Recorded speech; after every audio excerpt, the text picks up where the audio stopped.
Bonsoir à toutes et à tous, bienvenue dans ce journal. Au sommaire, remise officielle de l'embarcation de type Metal Shark et du matériel à l'unité spéciale de la police fluviale et maritime du Bénin, un don des États-Unis qui vient renforcer les relations bilatérales entre les deux pays.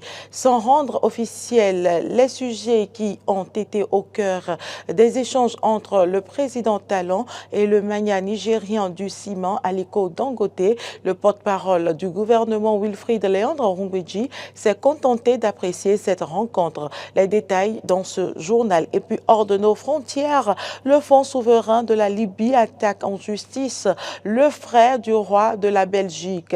Il l'accuse aujourd'hui de fraude et d'extorsion.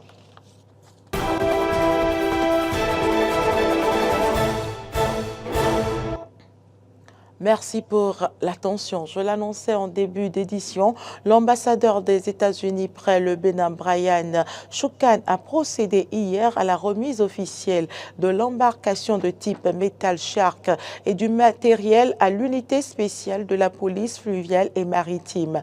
La cérémonie a été marquée par la présence du directeur général de la police républicaine et du représentant du ministre de l'Intérieur et de la Sécurité publique. Les détails. Les États-Unis œuvrent pour le renforcement de la sécurité sur les voies navigables au Bénin. C'est dans cette optique qu'il a fait don d'une embarcation de 12 mètres de long de type Metal Shark avec 2 moteurs hors bord, un véhicule équipé de dispositifs de traction et la construction d'une rampe à eau. Selon l'ambassadeur des États-Unis près le Bénin, Brian Choukan, ce don est pour permettre à cette importante unité de la police républicaine de mieux surveiller les eaux territoriales du Bénin. Les éléments de la police maritime ont bénéficié d'un stage de formation de 5 jours financé par le gouvernement américain sur l'entretien de cette embarcation flambant neuf.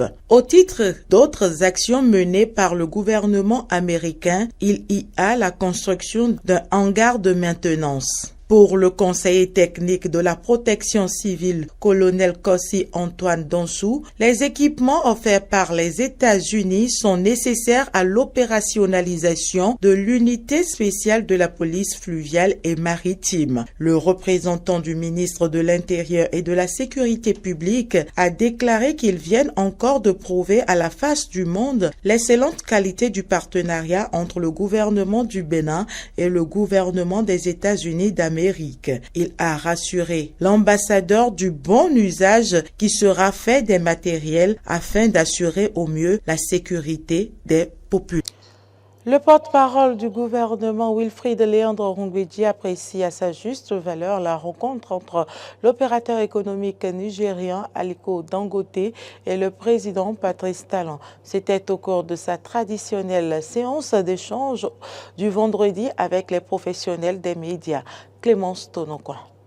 Le porte-parole du gouvernement a confié que cette rencontre entre Aliko Dangote et le président Patrice Talon est la preuve que les relations sont au beau fixe entre les deux personnalités. Il est venu ici, s'il a pu tenir des propos hier et que cela ne l'a pas empêché aujourd'hui de venir rencontrer le président Patrice Talon, cela montre qu'il y a une évolution à son niveau. C'est la preuve que les relations sont au beau fixe entre les deux pays et entre les deux personnalités, a-t-il précisé. D'après Wilfried Léandre Ngouedji, le maillot du ciment peut s'être rendu compte qu'il s'était trompé et si éventuellement il y a eu des gens qui l'ont certainement aiguillonné d'une manière ou d'une autre pour poser tel ou tel acte, de dire ci ou ça, il a eu le temps aussi de voir la dynamique impressionnante qui est en cours au Bénin. Et en tant qu'opérateur économique avisé, il peut bien avoir compris qu'il a plus intérêt à travailler avec le président Talon et son équipe qu'à se retourner contre le Bénin et à jouer contre ses intérêts. La sécurité des populations de la commune de Djougou mieux assurée dans un futur proche. Le gouvernement a décidé de la création d'une police municipale. Le maire de la commune a rendu officielle l'information.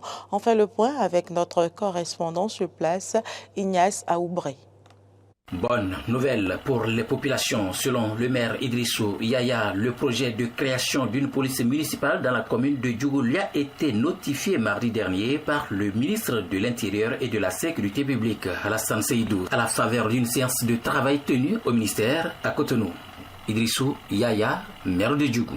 J'ai été agréablement surpris par l'objet de l'appel. Il fallait doter une commune d'une police municipale. Donc, sur les communes à statut intermédiaire, Djougou a eu la chance d'être retenu. Donc, le ministre m'a officiellement notifié ça pour qu'on prenne un arrêté communal pour la création de cette police municipale. Ce que nous avons fait. Je crois qu'on aura au moins 150 personnes, 150 policiers à recruter. Et ça va nous aider à un peu travailler dans la ville pour surveiller et pour arraisonner les gens, ceux qui sont indélicats.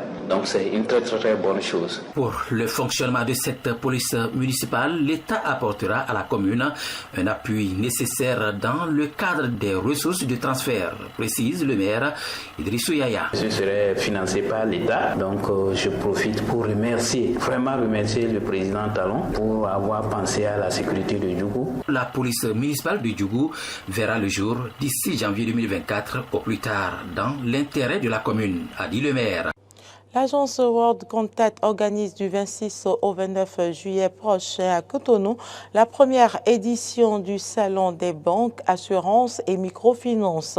Objectif, permettre non seulement aux PME et PMI de connaître les services que peuvent leur offrir ces institutions du secteur financier, mais aussi à ces institutions de mieux appréhender les besoins de leurs clients. Au détour d'une conférence de presse animée hier, Jean-Baptiste Roukonou, commissaire du salon, a annoncé l'événement. Écoutons-le pour plus de détails. Au Bénin, comme dans beaucoup de pays de la sous-région, les institutions du secteur financier, banques, assurances et microfinances, jouent un rôle très important.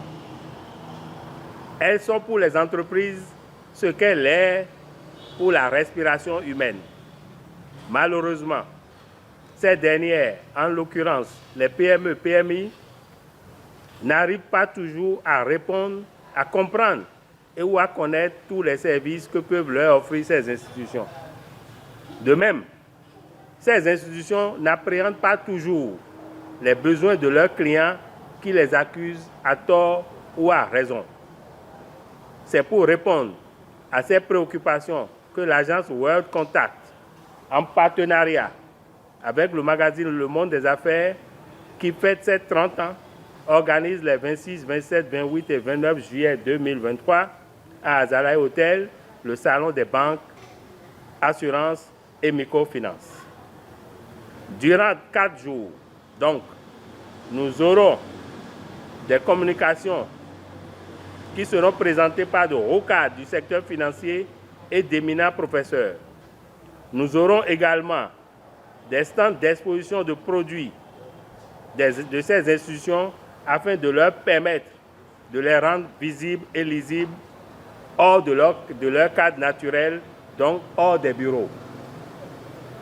Et pour clôturer, on aura la soirée de remise de trophées aux participants en présence des médias. Avant le jour J, quelques réglages doivent être opérés pour permettre aux institutions qui sont encore en rade de finaliser leur participation ou harmoniser avec la Direction générale du secteur financier par rapport aux communications, car, dit-elle, les banques et les assurances représentent les 90% du secteur financier. Pour éviter que cette édition spéciale soit bâclée par la précipitation, donner une satisfaction totale à nos partenaires, car comme on le dit dans notre jargon, il faut pouvoir créer un compte affectif chez les clients. Enfin, permettre aux communicateurs d'être prêts et disponibles, certains venant de l'étranger.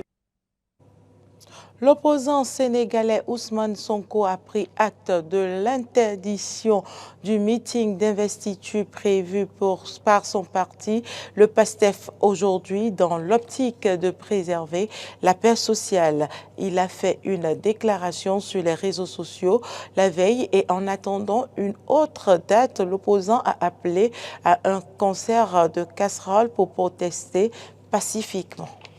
L'opposant sénégalais Ousmane Sonko assure qu'il n'y aura pas de meeting aujourd'hui ni de confrontation dans l'immédiat, tout en mettant en garde face à des situations conflictuelles dans les jours à venir. L'opposant dit vouloir laisser une chance à la paix et appelle notamment à un concert de casseroles prévu pour ce soir. Ce concert a pour objectif de délivrer un message au président Macky Sall.